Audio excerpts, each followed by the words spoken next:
Shut up and sit down.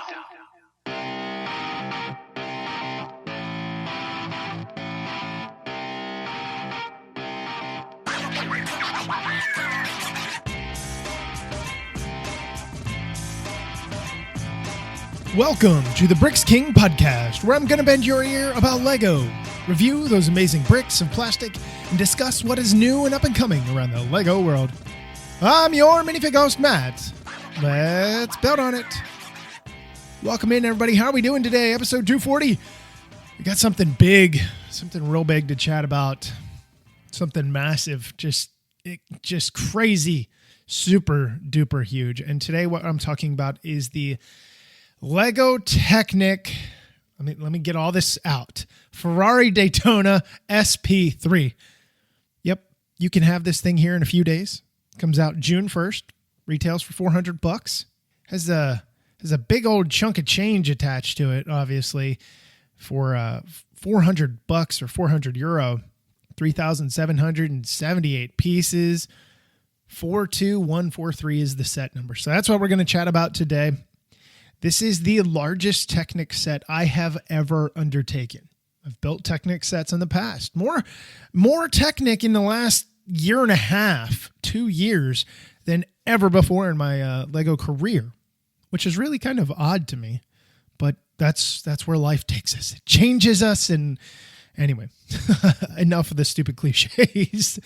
Anyway, let's move along here. This build was unbelievably taxing, timing, and at times I wanted to throw it out the window. And I only live on the first, we live on a single story, but my God, I just was like, I'm done. What is really neat? Let's talk about what is really neat with this. It comes with a really cool collector type box. You get some really nice artwork that is on the outside, and then you have 3 little individual boxes inside that kind of look like the front end of a Ferrari. It's really, really sharp looking, or I guess it would be the rear end. Anyway, looks really, really sharp. And inside of those boxes, obviously, you have different sets of bags. You have 1, 2, 3, whatever, the whole way up through. And the nice thing is everything is organized real well. So you start building like the drivetrain and stuff like that, the frame, the center assembly and everything. And then you kind of expand out. You get to the rear, and then you get to the front, then you get to the rear, then you get to the exterior stuff, and then you get to the wheels, which are absolutely dynamo. I love those things. But along the way, a lot of pin pushing. Sometimes in the instructions, you're like, wait, what just happened here? Wait, oh, I got to flip this around. It's interesting. It was a very interesting, unique build for its complexity. Now, I don't know enough, and I'm going to put this out there right now before you kill me, especially you car gearheads. Don't crucify me on this because I don't know enough about car stuff. This is supposed to have 8 sequential gears, and it does. It does have gears. It has a reverse as well, and I guess so-called neutral, if you will. But the interesting thing is, as I was going through and building this, I don't know near enough about cars and how the gearing system in cars work, especially sports cars like this. And to go through and put in gears and realize, okay, this section right here is modifying the gears 1 through 4, I guess is what it was. And then when you adjust, when you make that other shift, what it's doing is it is clicking over to the other side, and that gear train is driving 5, 6, 7, 8. It's really, really funky. Now, according to some of the other Technic builders out there that I've kind of already had interactions with, this isn't anything super new. This isn't anything reinventing the wheel. This is kind of standard form for the most part. But it was cool for a first timer to really get into it and really experience what it's like to really dive deep into a drivetrain, a engine, a gearing system in general, the whole from front to back. Never having done it to this scale was incredible. It was incredibly difficult, especially because I don't necessarily know what I'm looking for. Building with the standard stuff, right? The system stuff with the plates, the bricks, that kind of stuff. I get that. I know, okay, we're doing this. These pieces are being connected. I have a really good idea of where that's going. The Technic stuff, I'm like, what the hell did we just do?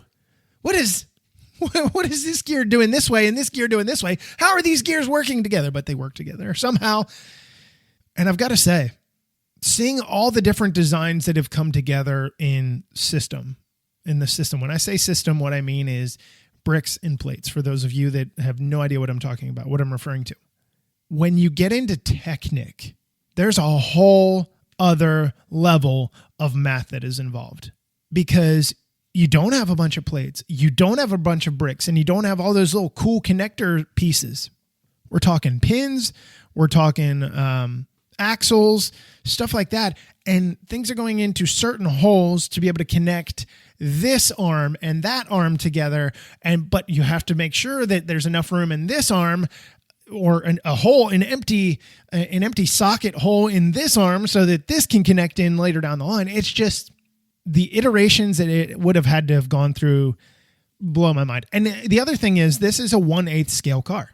This is the fourth one that they have done. It's the first one that I've built, but they are super incredible. I love the way they are done. It's a really big, giant display piece. There's really not a whole lot of playability here with Technic, but a car enthusiast is not buying this to be able to play with it. Maybe not. Maybe some. So I'm going to try and do my best and break down exactly what I saw in the build, what was cool about the build, what was really weird, and then we'll get into kind of the overall. So going through the build, coolest thing that I enjoyed was building the doors that open. They actually have a function that if you open the rear hatch where the engine is, that will actually open the doors. There's a little yellow lever there, and it opens the doors, which is really neat. Now, the only issue there is, although it does open it, sometimes mine wouldn't come down completely. It wouldn't close completely, and it doesn't want to close properly. So you end up having to manually manipulate it, because you have some extra pieces that are kind of hanging off the side that are keeping the weight of the door from going straight down like it should. Now, what is neat is the door opens up and out. That was my favorite part. And that's accomplished by a number of different things, obviously, but one of them in there is kind of like a yoke type piece.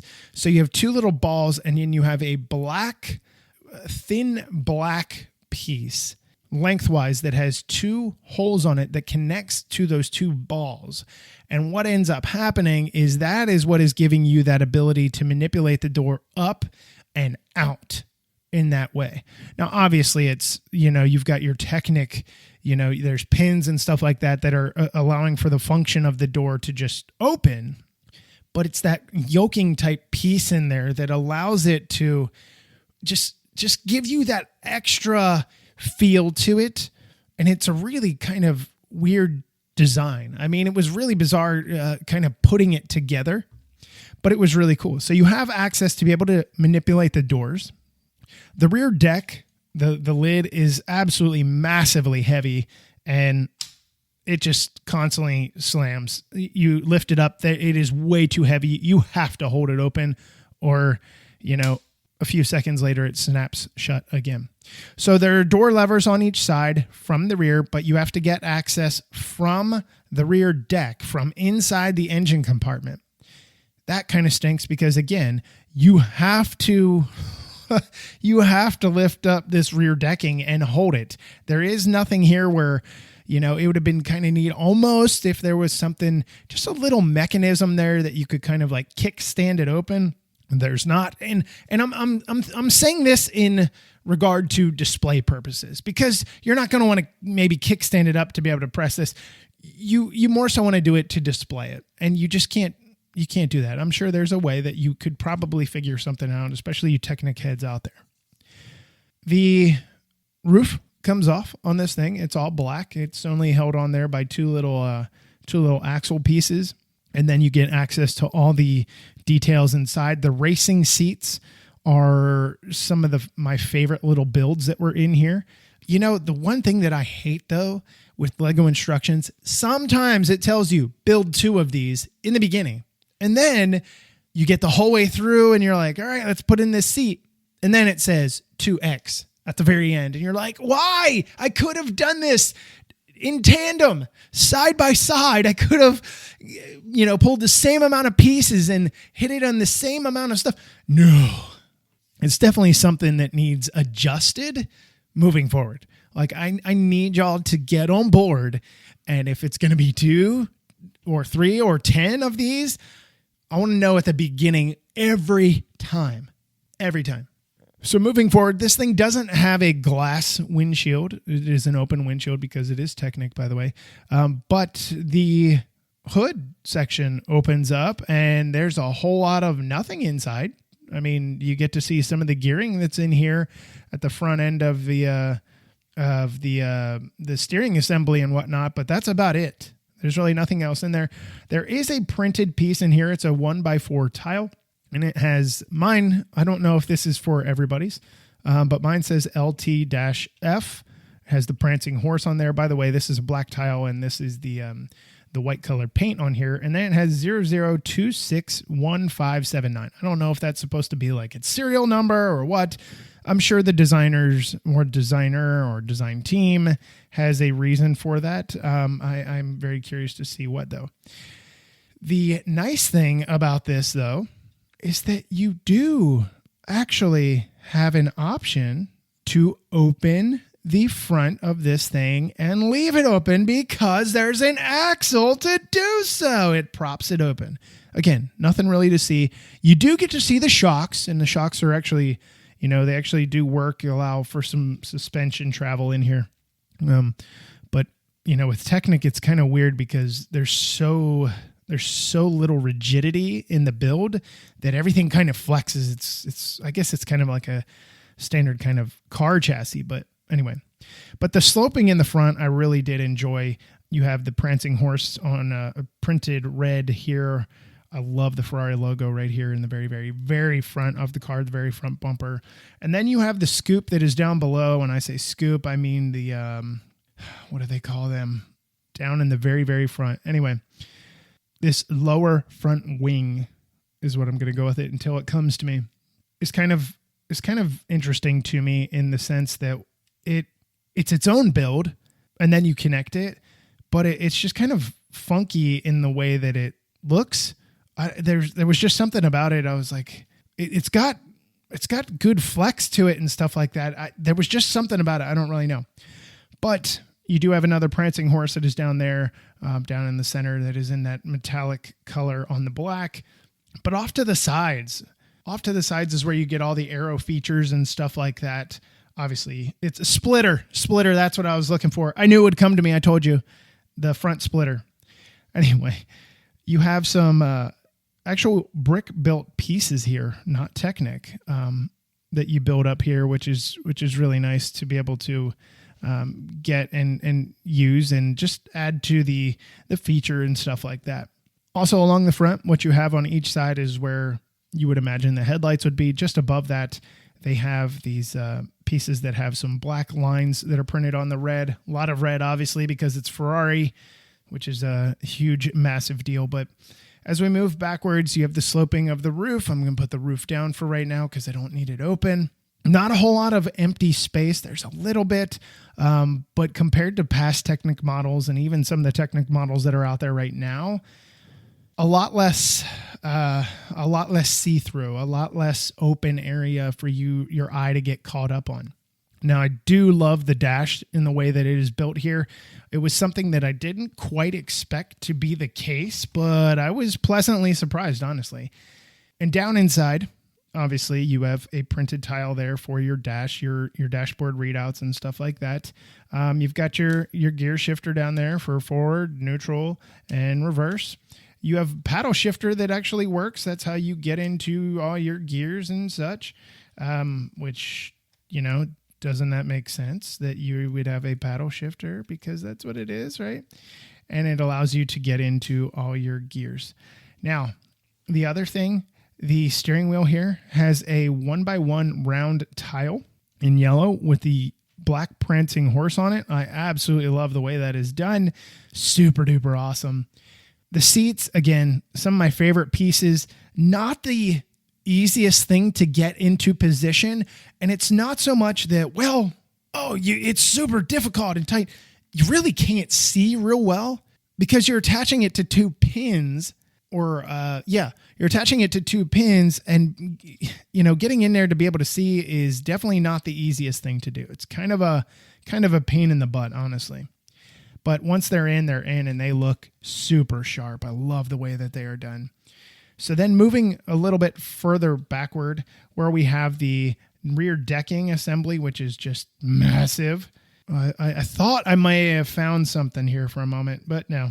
I've been over this a few times, and I just can't do anything to get this rear deck open, to stay open. You have where I guess is supposed to be the fuel tank, the fuel door here. And then you have this light bluish gray kind of center section here.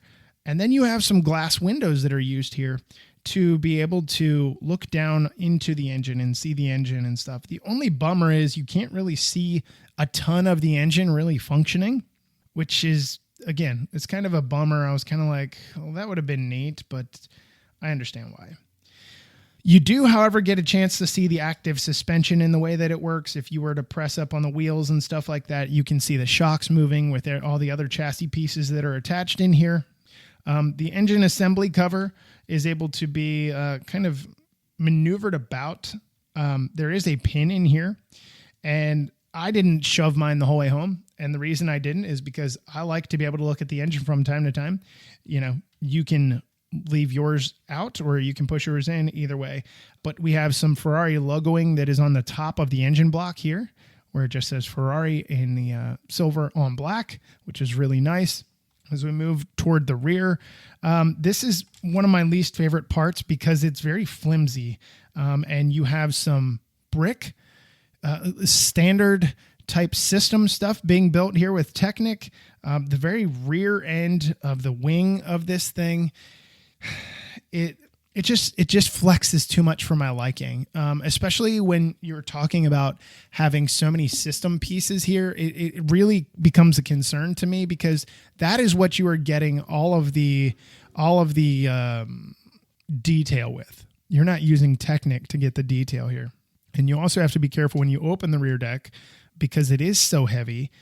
It could actually catch on that rear wing if you don't open it just the right way, and can pop some things loose a little bit. I have noticed that. On the very rear end here, and this was a monotonous build. It was just over and over and over because you're building, 6-7 layers to be able to get this look. Now it looks great. It's just the build process of it. I was like, oh my God, will this never end? Of course it did end. You have the prancing horse logo on the back. You have the Ferrari in the silver on the red, like that. You have your exhaust vents that are sticking out of the back. Rear diffuser really looks good with the Technic pieces here. And then we have these two red bars that are sitting here that have nothing attached to them. Nothing. What is supposed to be here? Well, my hypothesis is that there are extra pieces left over that should go there, but they don't fit.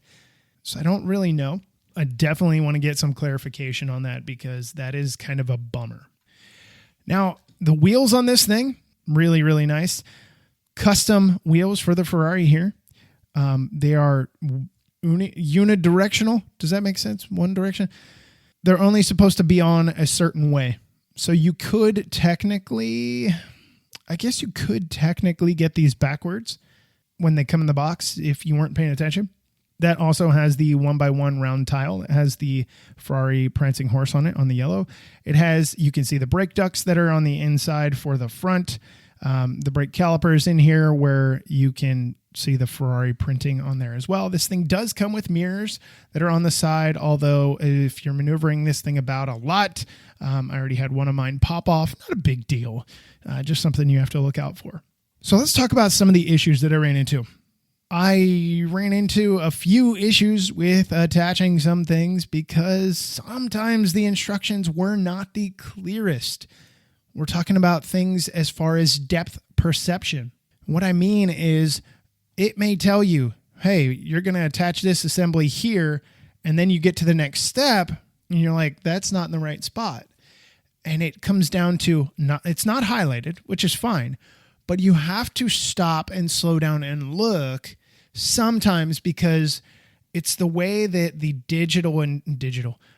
because these are digitized, right?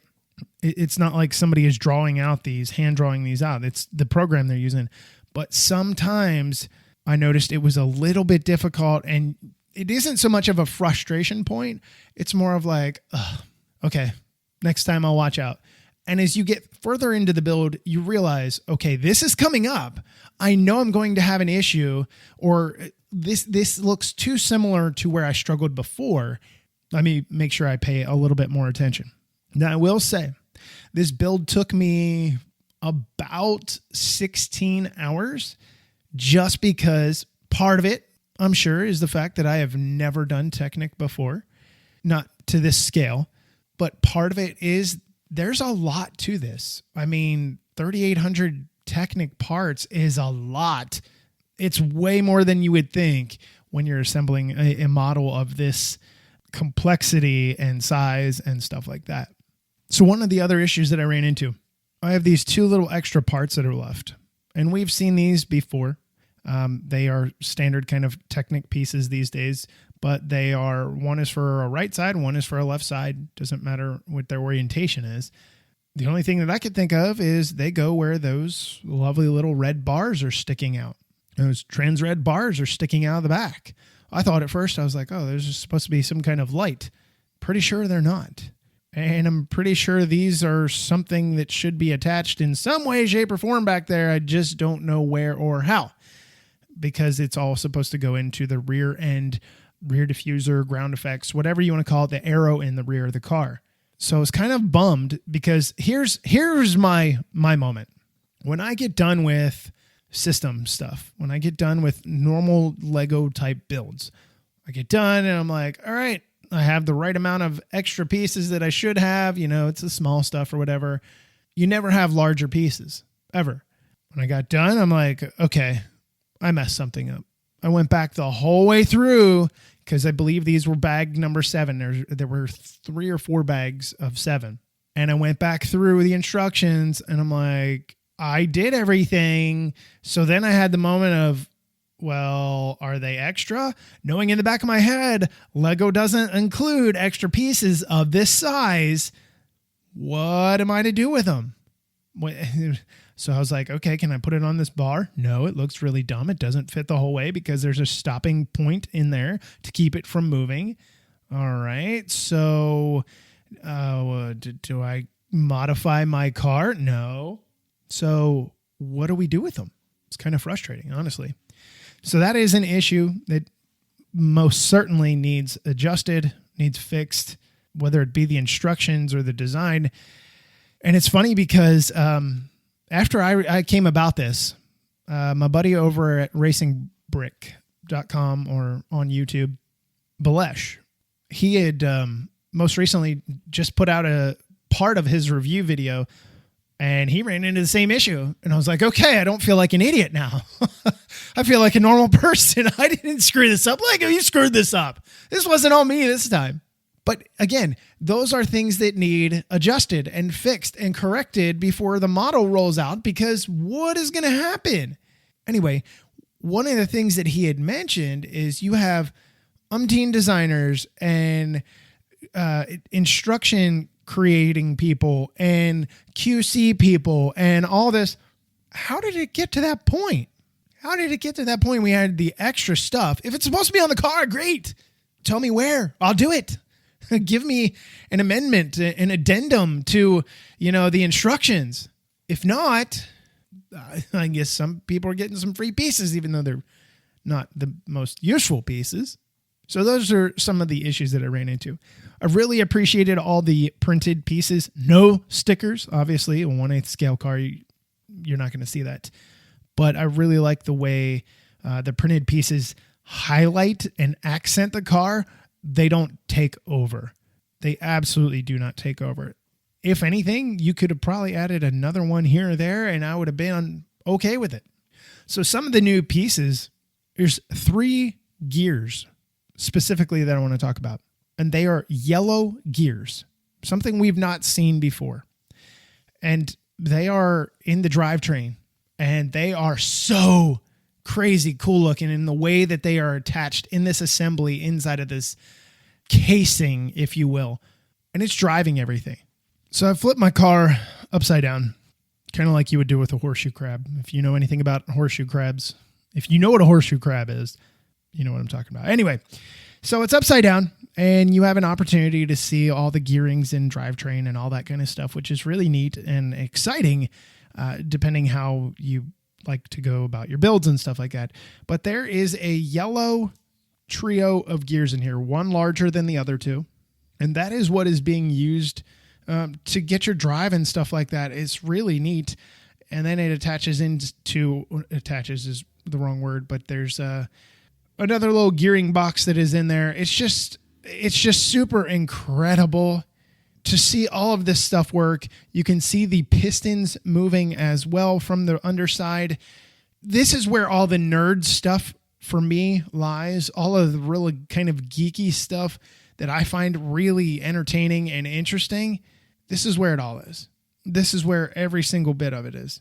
So I'm really appreciative to be able to see this instead of having to be forced to see it, if that makes any sense. So I'm going to sit this puppy back down, get her flipped back over. So the car as a whole, I had a lot of fun putting it together. I did. It was a brand new experience for me. If you're a car collector, you're going to love the model. And this may be something where you're like, you know what? I'm going to build only 30 minutes a day, an hour a day, whatever, and take a few weeks to do it. You're going to have a blast to do it. I didn't have the luxury to necessarily do that, but it was just a lot of fun to be able to do. It was a lot of fun to be able to just build and go and see what came out. My fear always with Technic is, when do I know it's going to work? How do I know it's going to work? Like at what stage do I know that the drivetrain is supposed to work, or the gear shifting, or, you know, all of that? When is the point where I know that stuff is going to work? And that was a fear for me the entire time of like, am I doing it right? Is it going to be broken? Is it not going to work in the end? Now, it does, but it's always a fear of mine because building with system stuff, I'm not worried whether or not my speed champions are going to have the drivability when I get done. I already know that. I already know that they're not. So I don't have that fear. Now, anytime I guess it comes to any kind of mechanism, like, is it going to work? System stuff tends to be more simpler. This is complex. This is way complex. So going through that, waiting on pins and needles until the very end to figure out, is it going to work? Please work, please work. Because if you've ever built anything Technic, even something small, and has any kind of gearing or movement to it, and it doesn't work, it is an ungodly, unbelievably difficult process to backtrack. Pulling axles and pins out and apart is not fun. It's not healthy for your fingers. But just be careful. That's why I said make sure you take that time. Oh, I kind of screwed up here. Make sure you backtrack, fix it. That way the next time you see it, you're ready to go. Or something similar in the instructions where it might be a little bit more difficult to see. So this is not the only thing that comes with this. Well, I shouldn't say it comes with it. The Ferrari Daytona SP3, The Sense of Perfection book. It's a coffee table book. It retails for $80. Now, it says limited edition. In the press release, you guys heard that they are only going to print 5,000 of them. I honestly don't know. I'm assuming that is the case, but I was under the assumption that you got the book when you bought the model. Does that make sense? Not that you buy the model and then get the book separate. It seems weird to me. but that is definitely the case. The book is really neat. You can actually get a lot of information on the inside. There's a lot of reading in there, and I have not had the time to sit down and read it. I guess I can do that in the evenings when I'm at Brick World Chicago coming up, but most definitely it's one of those things where, if anything, it's just a great collector's book. It does have a case on the outside where you slide the book out, so it does have that protective case. It is really neat. They are individually numbered on the inside, although mine is not, because mine is not considered part of the limited edition. It must have been like an early run, press run, or whatever, something like that. But it's nice to be able to have that. But again, I thought it was going to be almost like a GWP type thing, where you buy the car, you get the book. And that's not the case. I'm not saying that that's the case. So it's kind of a bummer.